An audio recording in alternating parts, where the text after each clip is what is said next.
So I'm Ben from Startup Sesame. Last week, I was hosting an event at Station F to give, kind of launch the tour that we are now really getting deeper in with the very first stop in Israel. So the Sesamers on Tour is a 12-week-long crazy adventure, a tour of ecosystems, a tour of tech events. And when we decided to do this, like a couple of months ago, one of the very first partner who said yes to this crazy adventure was EcoMotion, a very good friend that is a very good friend event that is organized every year around May normally, that is dedicated to smart mobility. And not only did they say yes to this adventure, but they brought on board a larger community to give us during this first stop of the tour a highlight of what's happening in Israel in different fields of innovation. So I'm super happy to have this very first stop in Israel, obviously one of the hottest places on the planet to build a startup and scale it internationally. And today we're going to learn a lot about what's going on there and what is hot and current. I'm not going to bother too much. I will be back at the very end as well to sort of announce what we have next week. But if you're coming here for the first time, make sure to register for the tour so you get the updates on a weekly basis. So at tour.sesamers.com. And that's it. I think I said everything I wanted to say. So just go ahead.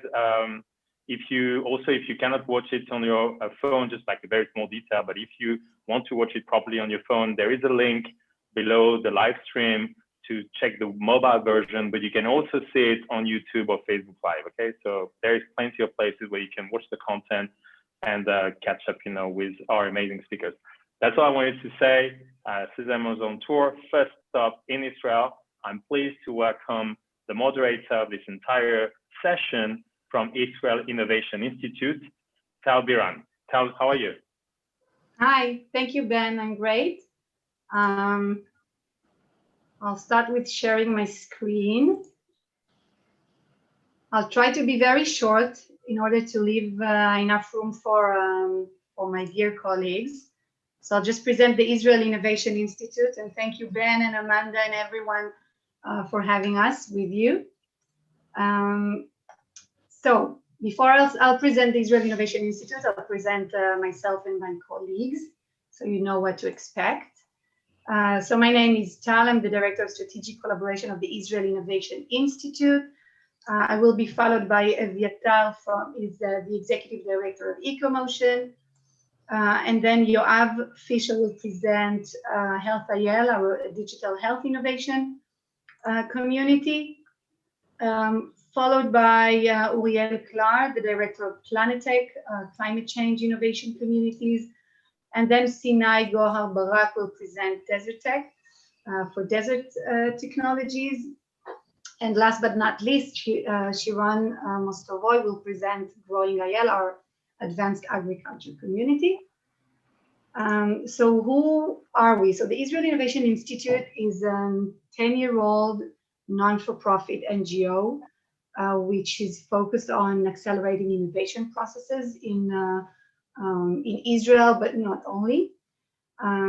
So our work is actually to enhance, promote, grow the variety of technologies that may answer or address global challenges. And I will explain exactly which challenges are we focused at in a minute. We work to transform the Israeli private corporations and public organizations into living labs to test these technologies and to brand Israel as the innovation hub for these global challenges. So what do?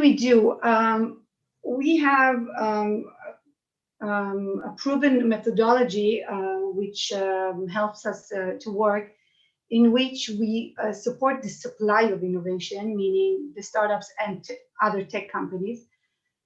And we support and empower the demand for innovation, meaning the big organizations that's supposed to be the recipients of these technological solutions. And how do we do it? If I want to be very simple and very straightforward, we do two things. We develop and manage innovation ecosystems, and I will present them shortly, and you will meet each and every one of them in the next hour. And we support and promote open innovation processes. Okay, so that's how we link these two things. So on one hand, we make sure the Israeli innovation ecosystem has very powerful and capable startup and tech solutions. And on the other hand, we make sure that the big organizations know how to work with these startups and with these technologies and have the ability to implement them to solve their needs and challenges. So here are the sectors that we lead, and you will meet them all. So just briefly, we are dealing only with the issues or with sectors that we believe that have meaningful and wide impact on the lives of Israeli and worldwide citizens. So we have HealthIL to deal with digital health issues or with healthcare innovation. GrowingIL deals with the agriculture, advanced agriculture. EcoMotion does smart mobility. DeserTech deals with the desert technologies. PLANETech is focused on climate change technologies, and HealthIL is our only community which is not sector oriented. It is rather focused on the profession of innovation management.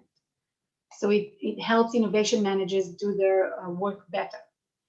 In terms of numbers, we have over 27,000 community members, over 800 startups, and we've supported in the last 2 years around 79 open innovation processes.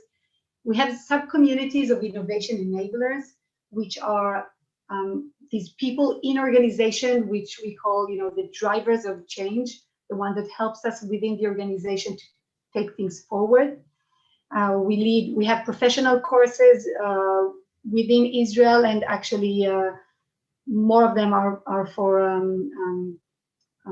specific organizations from the EU mainly, in specific fields that we lead. So we like to transfer our knowledge and to share it and to work with the similar organizations. This is a quick taste of the things we do. This is really just a small taste of it. So you can see we have mega events where we bring all the ecosystem together, and we have small tailor-made events. We have digital courses and online events. We have courses, job fairs, really anything that we believe in, that we identify that could help either the big organizations and to make them more capable of absorbing innovation, or on the other side to make our startup community in the sectors that we lead stronger, powerful, and to answer their needs. In terms of partners, we have both government organizations or government offices to support our activities in some of our communities, and in other, in some of them, we have philanthropic foundations and private organizations. It depends on the sector. Here is a taste, just some examples of organizations that we work with. Basically, we work with everyone who is relevant and can give value to the organizations that we like or that we believe that should be empowered or strengthened. So it could be a professional organization, it could be a state, countries, regional organizations, huge tech companies, pharma companies, transportation organizations. So basically everyone. So this is just an example. When we are this year, we're celebrate 10 years of operation of the Israel Innovation Institute, and we look forward. We do look for international and global partners to extend the impact. So we already work with global partners, but we are really looking to work with more. Even it could be startups, it could be big organizations. And if I have to summarize what we do, so if you remember on the first slide, I presented that we work with on open innovation processes or open innovation practices. So in that respect, We work with organizations to design their open innovation, or to support their open innovation strategy, to help and support these organizations in the innovation integration processes. We train innovation managers from all different sectors. When needed, when we understand that it's something that we need to strengthen the process, we scout and we identify the specific technological solutions in the specific sectors that we lead. And we help to create a platform to pilot, to create all sorts of living labs to pilot and test these technologies. On the other side, on the ecosystem management, we work with our model that is working quite well and quite successfully in the past 10 years. So we do work, to connect all the relevant players. So anyone out there that is relevant or that is interested in what we do, we invite you all to take part in our activities. And in order to do that, we have all kinds of events, which will probably be presented with by my colleagues. It could be investors events, B2B sessions, meetup, challenge competitions, adaptathons, hackathons, whatever is needed to make sure the ecosystem is working well. And I think this is it. Yeah, that's it from me. And I'll move now to Eviatar from EcoMotion, the Executive Director of EcoMotion, which will present EcoMotion and more specifically the EcoMotion Week. Eviatar, the stage is yours. Yes, hello everyone. So Orly was the Executive Director of EcoMotion who made this whole thing come true. But as I am now replacing her, I will be giving the pitch. Let me just share my screen.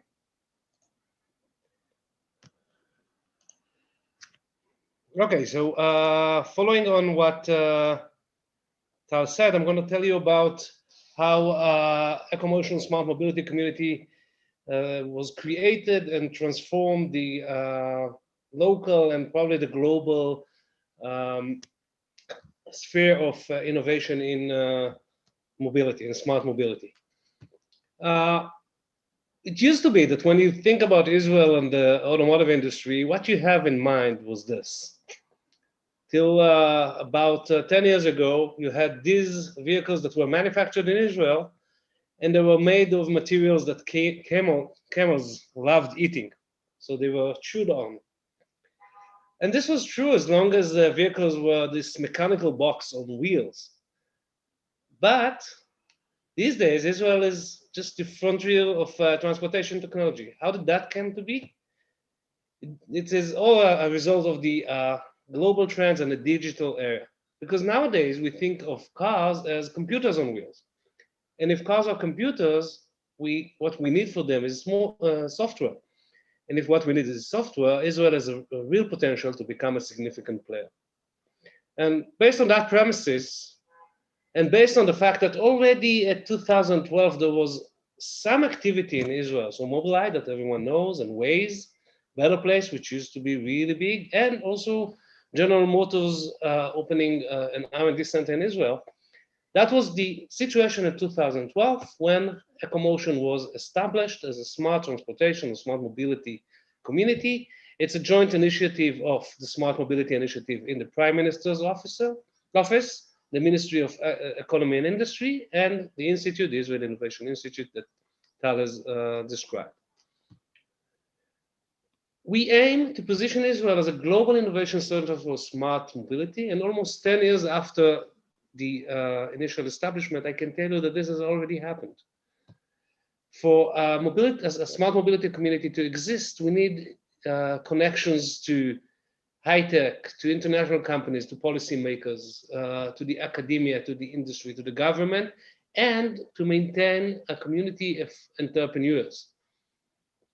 All this is done, and we can tell you that these days we have 625 startups, live mobility technology companies in the EcoMotion community, divided to 5 sectors: autonomous and connected, mobility services, electrification and energy, drones and aviation, and supply chain. These startups can be found, if you wish, in our booklet. Right now, you can download the 2020 booklet, and the 2021 booklet will be available shortly. So I'm just going to give you a moment to scan the QR code while I'm still blabbering about how great this community is.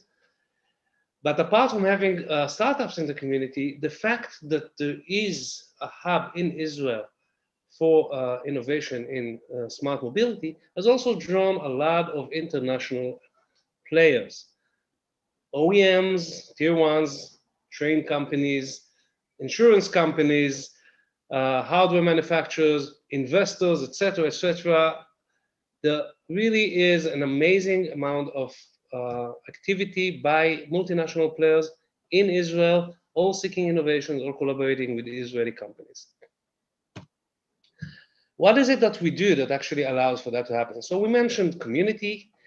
We mentioned the innovation toolkit that Tal actually expanded on, part of the things that we do in the Institute, and implementation, which derives to take that innovation in smart mobility and actually make it a reality for the citizens of Israel and for the people of the world. These are all activities that we are involved in, and these come as events such as adaptathons or hackathons, working with, say, train companies in Israel or abroad, working with municipalities, and working with companies. We also provide content which allows for urban mobility innovators, gives them tool to implement innovation in their domain, in the municipalities. And we did some courses which were amazingly not online, actual courses with people meeting face to face, and we're hoping to return to that pretty soon. But as you've seen also from Tal's presentation, one big point in time where EcoMotion community gets together is the EcoMotion Week. This is a picture from the 2019 EcoMotion Week, which was the last one, which was face to face. Again, excited to return to that, but not just yet. The world is not just ready for face-to-face meetings. So in 2020, we had an online event. Just before we go to the online event, just give you a little something about the impact of having this main event of startups connecting to industry players, follow-ups, negotiations, and deals, all resulting within 3 months of the main event. So in 2020, we had to go online given the COVID-19 situation. A lot of online content, a lot of video conferencing, which again resulted in many interactions, many meetings, a lot of partners. And since it was an online event, 61 countries had representatives in the event. And just to finalize, the next EcoMotion event is just around the corner. 4 weeks from now, we will have the EcoMotion Week 2021. We'll be very happy to see you there, meeting, interacting, seeing all the wonderful things that are done in innovation in smart mobility in Israel and globally. So thank you very much for this opportunity. And moving back to Tal. Thank you, Eviatar. Thanks a lot. Thanks a lot. I'm happy to present now Uriel. Uriel, are you with us? Yes, just a sec. Yeah, so I'm here. Yeah. Good to see you. I'm gonna leave the floor to you. Thanks. So let me share my screen just a sec. So Tal, can you see my screen? Just making sure. Yeah. Perfect. So hello everyone. My name is Uriel Klar. I'm the director of PLANETech, which is a climate change technologies innovation community. So as I just said, we are the innovation community for climate change technologies. We're focusing on how technologies can mitigate climate change and adapt to the changing climate that we're already experiencing. We have two partners in the community. One is the Israel Innovation Institute that you just heard of. And the second partner is Consensus Business Group, which is a UK-based investment group that invested over $500 million in Israeli funds and startups. And together they created PLANETech only 3 months ago, by the way. So we're pretty new to the neighborhood. In PLANETech, we have 3 main goals. The first goal is to modify business focus and technologies towards climate change challenges. We're trying to shift mindsets, innovators, entrepreneurs, startups towards the real challenges that climate change presents. That's a huge challenge since we have many smart people in Israel walking around the challenges of different sectors, but looking at the climate perspective of each and every one of these startups and technologies is quite different, and that's requiring a lot of education. The second goal is implementing and deploying innovative climate change technologies. So as an entrepreneur in the past, I know how hard is it to get your product to the market or actually test it. So bridging this gap of implementing and deploying technologies is something that we're focusing on, and I'll give a short example about that later.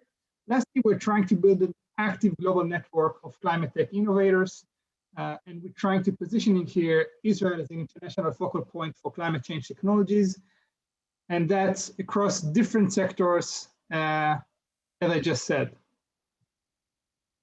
We have 3 main modes of action. The first one is educating. So we're looking at sharing knowledge and helping to discover opportunities. This is a huge focus point for us as a new community trying to reach the Israeli ecosystem. The second mode of action is connecting. We're looking to find and help form partnerships and collaborations between local and global stakeholders. We understand that we must work with non-Israeli organizations as part of our work, since climate change is a global challenge. Lastly, we're looking at implementation. We're going to help applying technologies to solve the real climate challenges that are out there. Regarding our approach, we understand that we are all part of tackling climate change. So what we do is supporting organizations in discovering how can their technologies address climate change while gaining economic value. So seeing climate change not only as an environmental challenge, but also as a business opportunity. The second thing here is nurturing overlooked sectors and technologies that bring true innovation to our planet. So usually we think of the solar panels and the wind turbines, but we are trying to get to the more overlooked things that are highly necessary to decarbonize our economy. And that's including waste, including the natural environment, including getting to a healthy soil and different types of advanced agriculture, and many other topics which are usually not included in the discussion of clean technologies as they were called in the past. Lastly, we believe in a challenge-oriented approach. As I said, we're looking to map the climate challenges and help different stakeholders discuss and collaborate around the real gaps and needs. When it comes to how we look at this innovation field of climate change, we're looking at 4 main challenge areas. The first one is the built environment, and that's where we live. That's the buildings and infrastructure that we live in. The second challenge area is materials, the things we make. The third is land use, how we impact our land.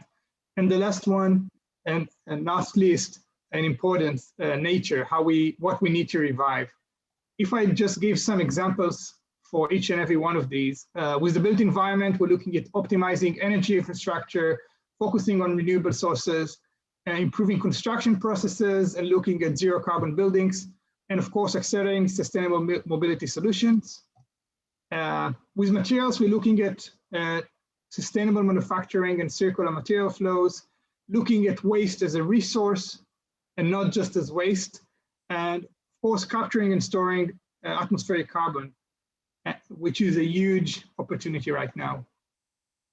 When it comes to land use, looking at regenerative agriculture, alternative proteins, and food waste and food loss, and the entire food supply chain.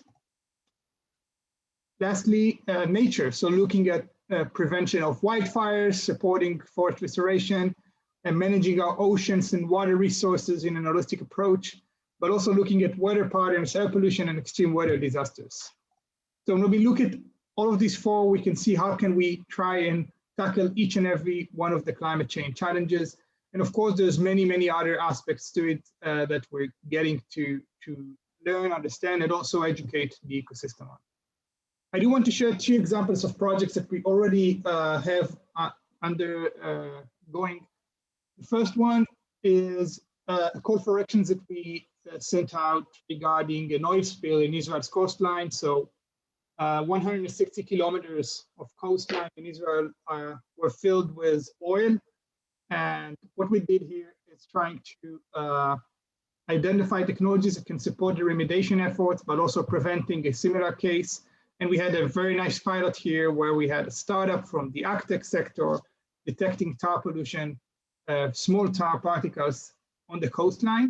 And that's an ongoing activity which we're doing with the different governmental entities and municipalities. The second example here for projects that we're leading together with the health community is Zero Carbon Hospital Challenge, where we're having a funded pilot opportunity for energy efficiency technologies. Here we're looking at the hospital as a small city, mapping their challenges, finding the startups that can actually improve the energy efficiency, reduce greenhouse gases emissions, and get the funded pilot, which is a huge part of the implementation phase that I just described. So that's all from my side. Thank you very much for the opportunity to present here. That's my personal contact details, both email and a phone number. So feel free to get in touch. And moving back to Tal. Thank you, Uriel. Thanks a lot. We're going to present now our youngest, newest community, DeserTech. I know PLANETech is a bit younger than you. Okay, so you're not the youngest. Yes, I'm the second youngest. So Sinai will give the floor to you. Thank you. 1 second, I'll share my slide.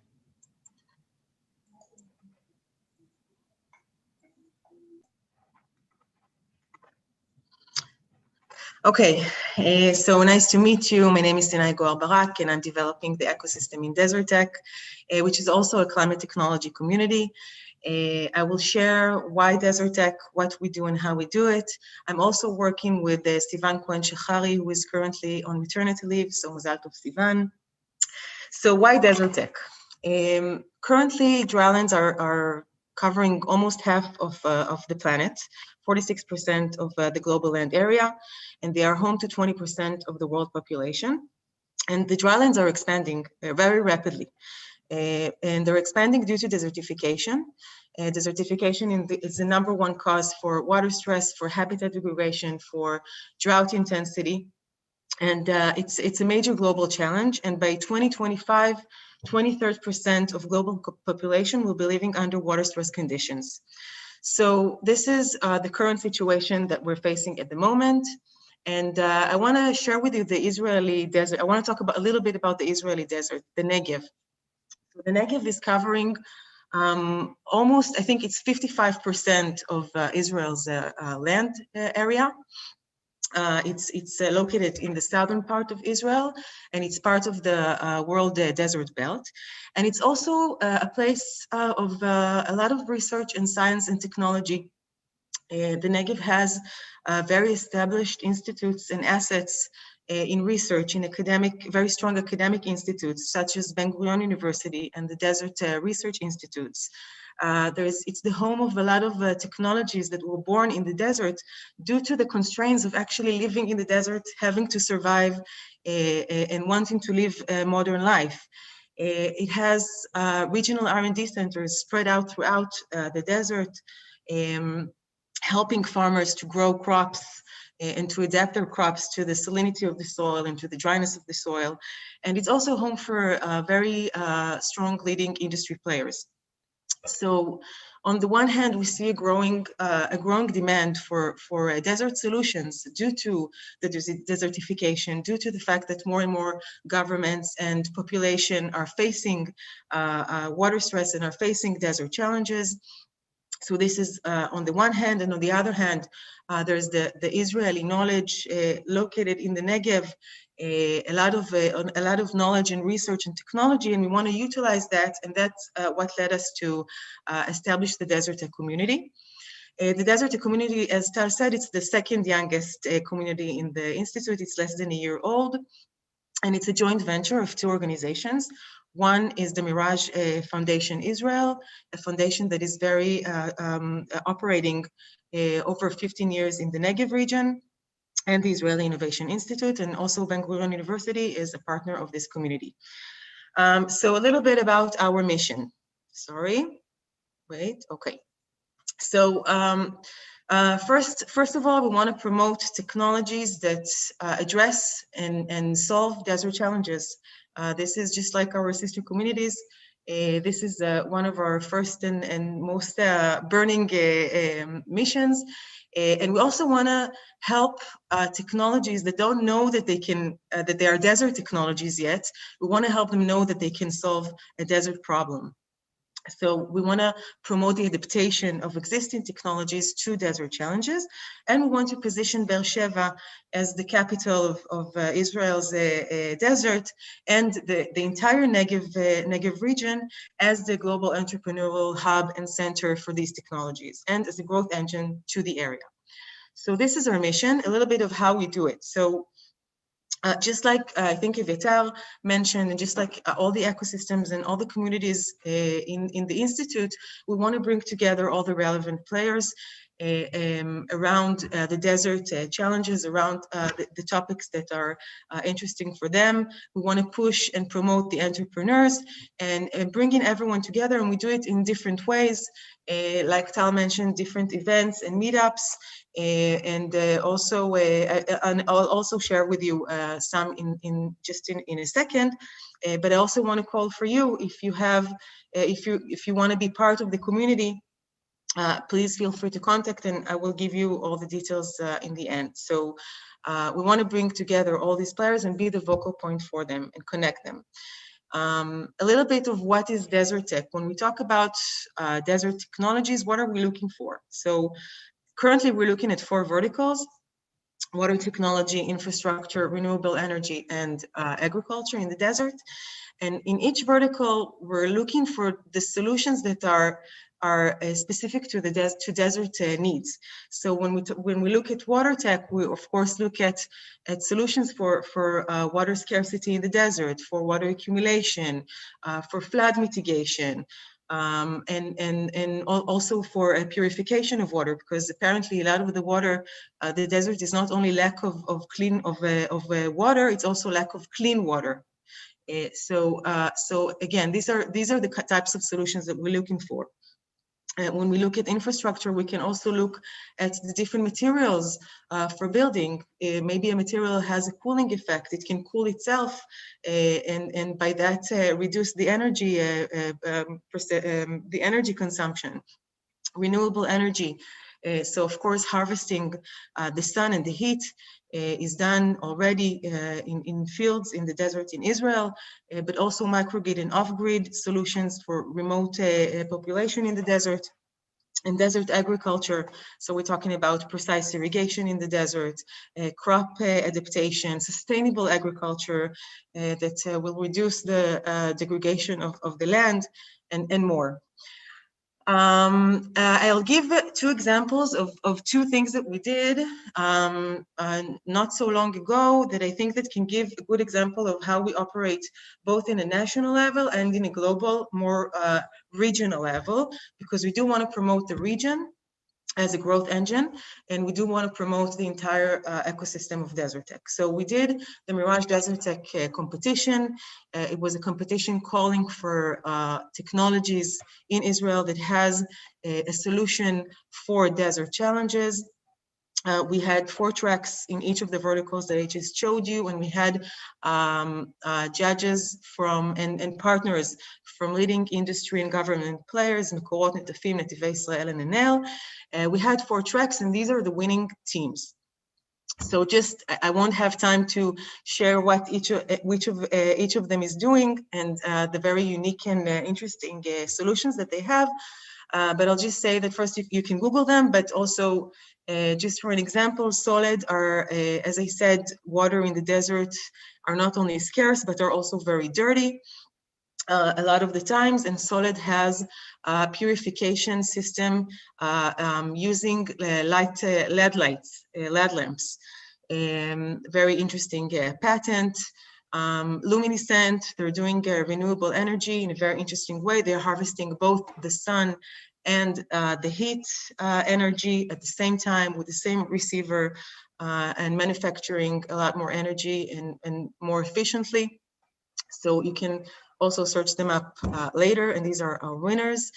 We're also operating in a local level, so we have a CEO, we've established a CEO forum for companies that are operating from the Negev in our vertical, in our DeserTech verticals, and we're trying to promote them, help them, connect them, also with the local ecosystem, but with the entire ecosystem, so either investors, academic R&D and research, and of course they're also peer learning from one another, and this forum is rapidly expanding and growing.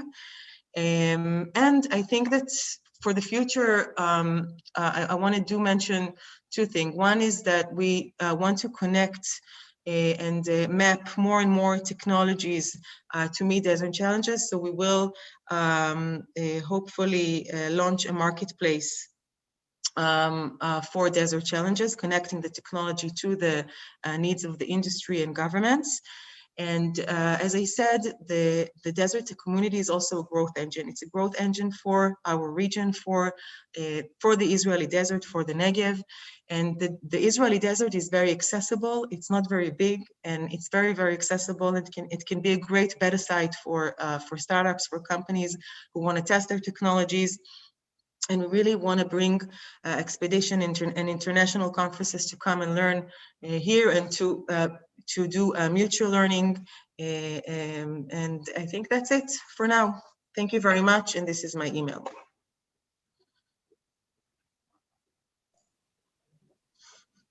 Thank you, Sinai. Can you stop the presentation? Thanks a lot, Sinai. We will move to Yoav Fisher from HealthIL, our digital health community. Yoav, are you with us? Yeah. Yeah, I'm just going to share my screen real quick.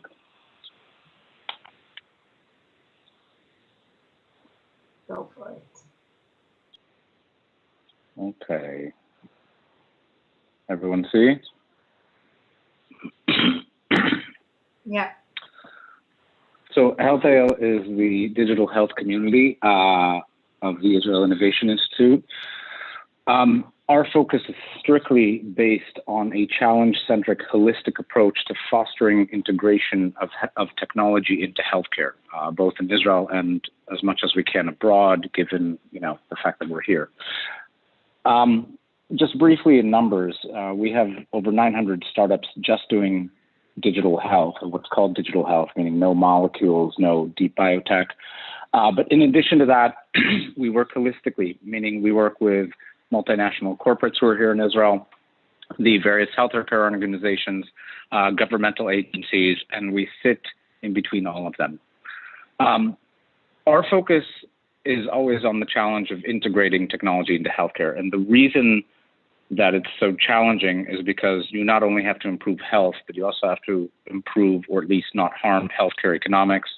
You also have to improve and at least not harm workflows in healthcare. And there's always the question of regulation and policy. We at HealthIL look at this holistically and work cross-organizationally as much as possible to address these challenges, whether it's from the regulatory aspect, whether it's from funding gaps, whether it's from the actual challenges and needs of the healthcare stakeholders and integrating the startups accordingly. And we also build the frameworks with these organizations to foster more integration. So over the course of the year, we have numerous activities that address one of these aspects, from organizational workshops and thematic workshops, various forums, one-off introductions and ad hoc introductions to cross-organizational meetups and collaboration events. We really try to address every single stakeholder in the ecosystem with the intent of overcoming the challenges because of the complexity of healthcare innovation. This is just kind of an example just to show you of the difficulty of it. This is what I'm showing here is the differences in the actual needs and the challenges of healthcare organizations from the first wave of the crisis management of Corona into what has become this kind of dynamic Corona routine. The emphasis that I want to state here is that these actual challenges emerged from our deep dive work with the healthcare organizations themselves to address their needs in real time. To this, we do a deep dive assessment of any technological solution that can address these with the intent of fostering that integration. So this is just kind of a brief example of what we do throughout the year. Just for Corona, but we do this across the board, again, whether it's regulation, whether it's funding, whether it's the healthcare organizations, really, from top to bottom, big and small. We're comprised of 5 teams. I personally take care of the technological aspect, meaning my interfaces with the startups and with the corporate entities that we work with. And just some more highlights. These are some of the things that we did last year. We had our big innovation week. We did logistics, what I showed you a second ago with all the challenges regarding dealing with Corona during the first wave. This came out as a public kind of marketplace where startups and technological companies could submit their solutions. We work with healthcare organizations on much longer term projects on innovation management, and we lead the Innovation Management Forum of Healthcare organizations here. That's about it. Feel free to reach out to me at any point. This is my email to discuss any way that we can overlap or interface with you and what you're doing. Thank you. Thank you, Yoav. Thanks a lot for that. So our last speaker on behalf of the Israel Innovation Institute will present our smart agriculture community, GrowingIL. Shiran, Mostovoy, yes. The floor is yours. Thank you. Hi, everybody. So I'm Shiran Mostovoy. I'm GrowingIL's community manager.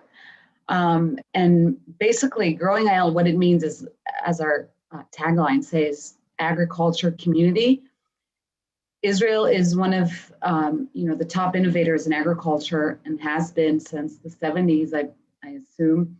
If it's drip irrigation technologies and then cherry tomatoes that came out to the market, to the world's market, Israel definitely a leader in that sense. And food is as basic as air, and agriculture provides us with nutrition, and it is highly important, will be highly important, and is highly important in the next couple of decades. So this is our 4th year.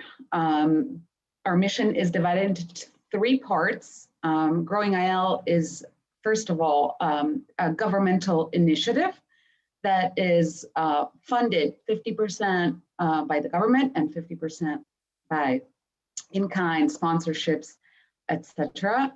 So we are supported by the Israel Innovation Authority, the Ministry of Agriculture, and the Ministry of Economy, and the Israel Innovation Institute, of course.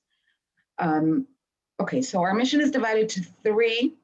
Is to expand and grow the Israeli Agtech sector and the ecosystem. So that means more jobs, more companies, more innovation, and that would lead to positioning Israel as a global hub of innovation for Agtech.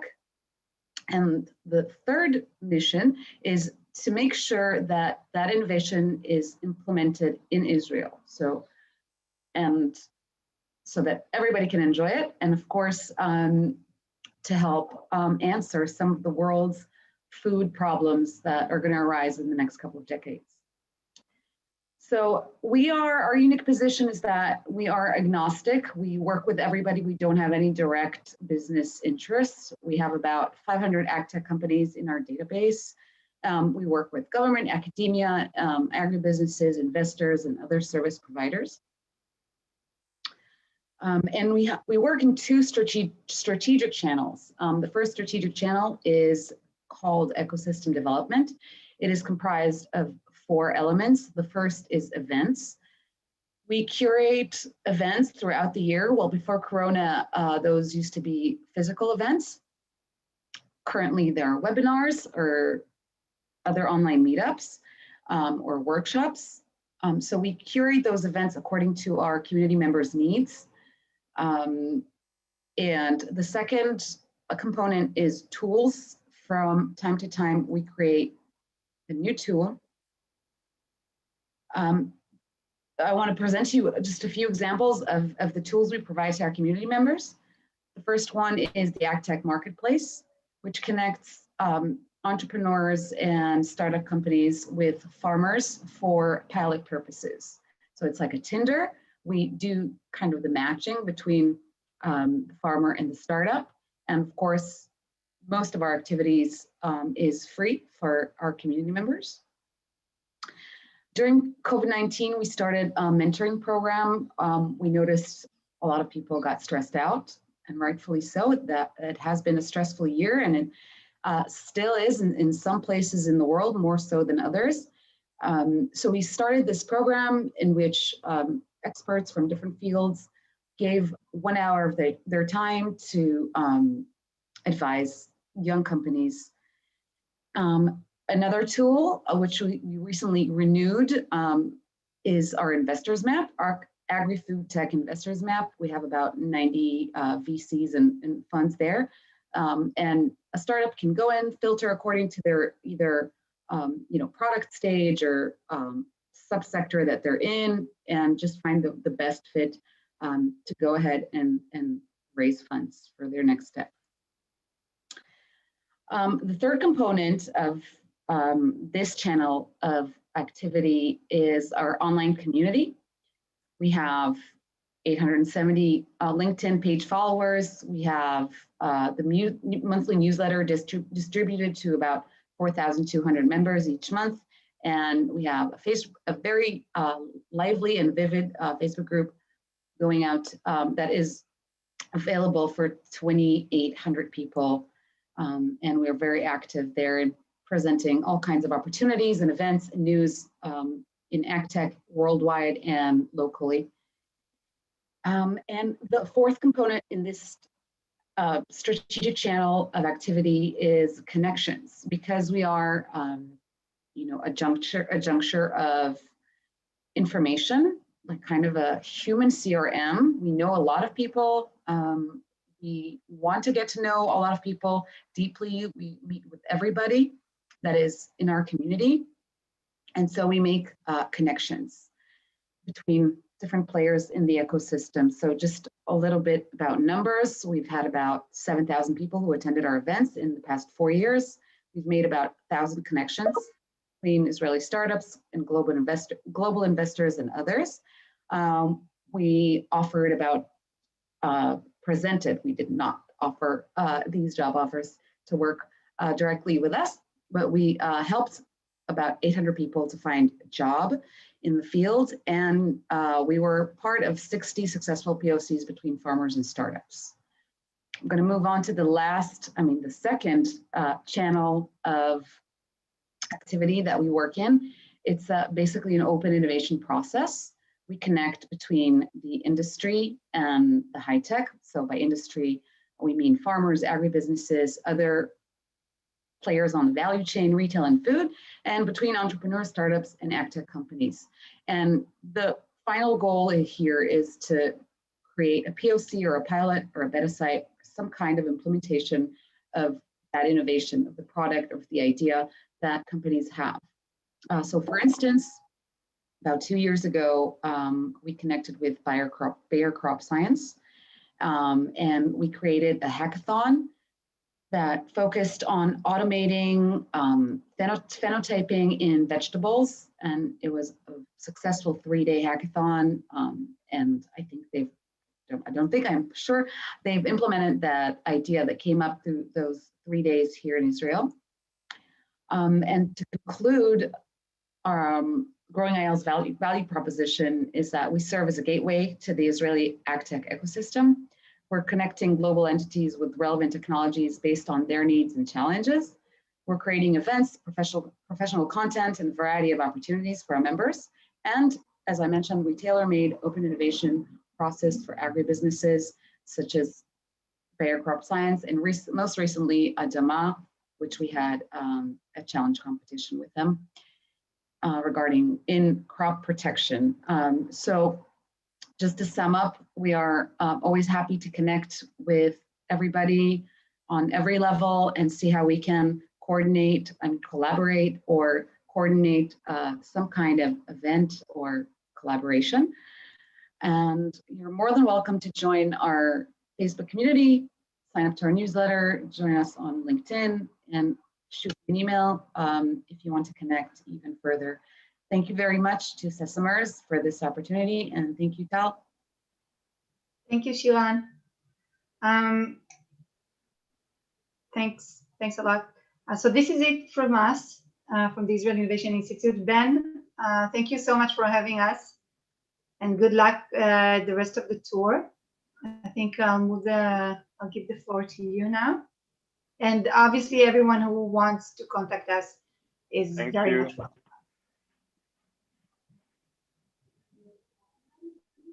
Thank you. Thank you so much, Tal, and thank you to the Israel Innovation Institute.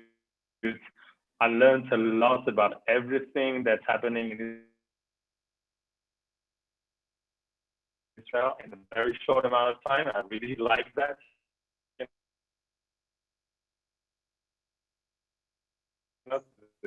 Get that knowledge of tech, concept. I think everybody in our team was like fascinated with what you're building out there in the desert. So thank you. And next week we're traveling to the north, quite a different environment, with the first stop in the Baltics, curated by Latitude 59, and that will be dedicated to Estonia. If you're not registered yet to the tour and you want to get the updates, go to tour.sesamers.com. If you're not subscribed to our event guide for professionals, where we highlight, for example, events that are happening in Israel, but also the program of the upcoming tour stops, go to Amazon tour. I see you next week.